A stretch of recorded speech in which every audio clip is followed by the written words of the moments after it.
बिस्मिल्लाहिर्रहमानिर्रहीम। अस्सलाम वालेकुम व्यूवर्स, वेलकम टू नराला टेस्ट। आज हम नराला टेस्ट के किचन से लेके आ रहे हैं मटन टिक्का पकौड़ा। तो बनाने के लिए किन किन अशिया की ज़रूरत है, आइए स्टार्ट करते हैं। मटन, लहसुन अदरक का पेस्ट, कॉर्नफ्लोर, सूखा धनिया, सुरख मिर्च, नमक, चाट मसाला, ज़ीरा पाउडर, मिक्स मसाला, सिरका, soya sauce, chilli sauce, mustard paste. तो चलिए स्टार्ट करते हैं। बिस्मिल्लाहिर्रहमानिर्रहीम।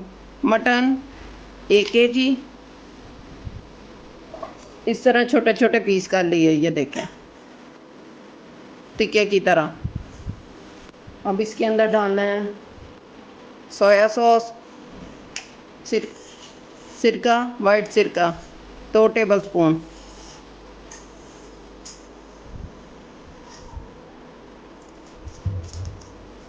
चिली सॉस ये भी 2 टेबलस्पून। आप अगर ज़्यादा डालना चाहते हैं आपकी मर्ज़ी, ज़्यादा डाल। सोया सॉस 2 टेबलस्पून,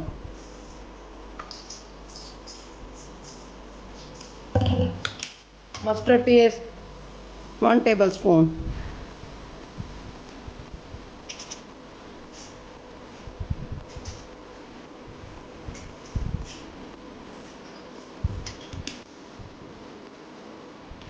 सुरख मिर्च 1 टेबलस्पून, नमक 1 टेबलस्पून, चाट मसाला ½ टीस्पून, ज़ीरा 1 टेबलस्पून, मिक्स मसाला 1 टीस्पून। बिस्मिल्लाहिर्रहमानिर्रहीम।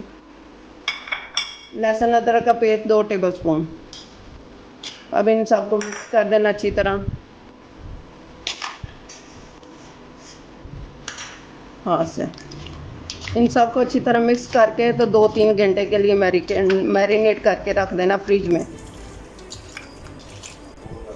अब इसको हमने मैरिनेट कर दिया, इसको 2 घंटे के लिए फ्रिज में रख देते हैं और बाद में मिलते हैं 2 घंटे के बाद। इसको मैंने 2 या 3 घंटे के लिए मैरिनेट करके रखा था। अब इसको 15 या 20 मिनट सिर्फ कुकर में देना है। बिस्मिल्लाहिर्रहमानिर्रहीम। इसके आधा गिलास पानी का डाल लेना और इसको बंद कर देना हमने 20 मिनट के लिए और नीचे से आंच चला देंगे। इसको हमने 15 या 20 मिनट के लिए इसके कुकर के अंदर ना स्टीम देनी है। इसके अंदर पक जाएगा, फिर इसको मैं बाद में बताती हूँ। ले जी, हमारा हो गया टिक्का पकौड़ा ये नरम। ये देखना कितना नरम हो गया ऐसे। अब इसके अंदर डालना है कुटा हुआ सूखा धनिया, हाथ से मसल लें या वो दोरी डंडे में मसल लें। 1 टेबलस्पून, कसूरी मेथी 1 टीस्पून, सब्ज़ धनिया अपनी मर्ज़ी से जितना मर्ज़ी डाल दें। मैंने धो के इसको खुशक करके रखा हुआ। कॉर्नफ्लोर के 3 टेबलस्पून। अब इसको अच्छी तरह मिक्स कर लें। गरम बहुत ज़्यादा है, चम्मच से मिक्स कर लेते, मिक्स कर लेना और साथ साथ डालते जाना। बहुत गर्म है। ऑयल हमारा हो गया गरम, पहले से मैंने रख दिया था फ्री हीट पे गरम होने के लिए।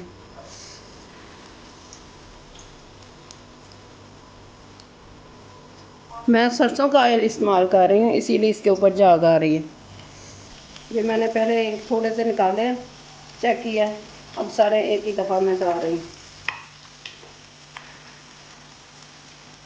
इनको हिलाना नहीं है क्योंकि फिर कॉर्नफ्लोर लगा हुआ है, मसाले लगे वो उतर जाते हैं। अब 2 मिनट ऐसे ही करने देना। ले जी, हमारा टिक्का चिस्का पकौड़ा तैयार हो गया, जो बहुत ही मज़ेदार और टेस्टी बने। मैंने साथ ही दूसरे पकौड़े साथ सादे वाले बनाए, आलू और प्याज वाले। ये भी देखें कितने मज़े के बने। और ये देखें हमारे कितने नरम सॉफ्ट बने हैं, ऐसे ही टूट जाते हैं, ज़्यादा चबाने के लिए। ये इसको ऐसे लगाएंगे, ऐसे बनाना। आप यकीन नहीं करेंगे, बहुत ही नरम, मज़ेदार और सॉफ्ट बने हैं। आप भी ज़रूर ट्राई कीजिएगा और मुझे अपने फीडबैक में बताइएगा। सी यू अगेन। अल्लाह हाफिज़।